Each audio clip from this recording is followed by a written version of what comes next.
Phone पर हंसते हुए दुल्हा के नक्श बयान करने का अंदाज तो ऐसा था जैसे कोई दुकान से सब्जी खरीद कर लाया हो। 2 आंखें, 2 कान, बस फर्क सिर्फ इतना था कि ये सौदा उम्र भर का था और पीछे खड़ा अंस बेचारा खामोशी से अपनी बेगम के तंज भरे मजाक को हजम कर रहा था। मियाँ बीवी की ये नोक झोंक देखकर थोड़ा सा दिल खुश होता है कि चलो रिश्तों में थोड़ी फुदक तो है। लेकिन मुसीबत ये है कि राइटर ने नेक्स्ट सीन ही सास या ताई के ताने के नाम कर दिया, जहां वो बाकायदा मुंह बनाकर कहती हैं कि मुझे क्या मालूम मैं कौन सा इस तमाशे में शामिल थी। और फिर अनस का वो ड्रामाई अंदाज जहां वो 4 गवाहों और अल्लाह के घर का वास्ता देकर अपनी बीवी की ढाल बनता है, वो जरा ज्यादा ही फिल्मी हो गया।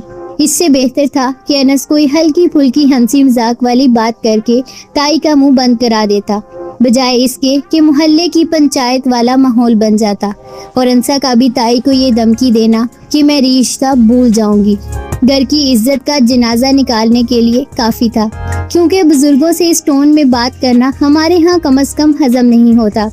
लेकिन कमाल देखिए कि सारा माहौल ठंडा होने से पहले ही दादा जान ने अचानक जमीन पर लेटने का नया शौक पाल लिया।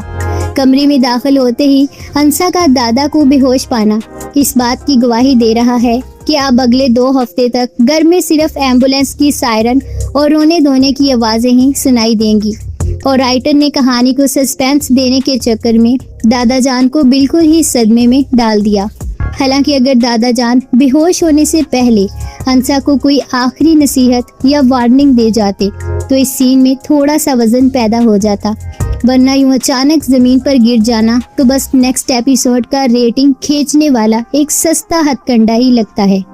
बज़ाहिर तो यही लग रहा है कि दादा जान इस हार्ट अटैक या बेहोशी के चक्कर में फारग होने वाले हैं ताकि घर की सारी जिम्मेदारी अंसा अकेले संभाल सके। मुझे तो यही लगता है कि अब इस बेहोशी का सारा इल्जाम अंसा के तंदोतेज रवैये पर डाला जाएगा और ताई को एक और मौका मिल जाएगा उसे घर से बाहर निकालने का। तो आपको क्या लगता है, क्या अंसा इस बहरान के बाद ताई के सामने झुक जाएगी या अपना अकड़ू मिजाज और ज्यादा सख्त कर देगी? क्या अनस अपनी बीवी का साथ देते देते अपने पूरे खानदान से बगावत कर बैठेगा? हमें अपनी राय कमेंट्स में जरूर दें।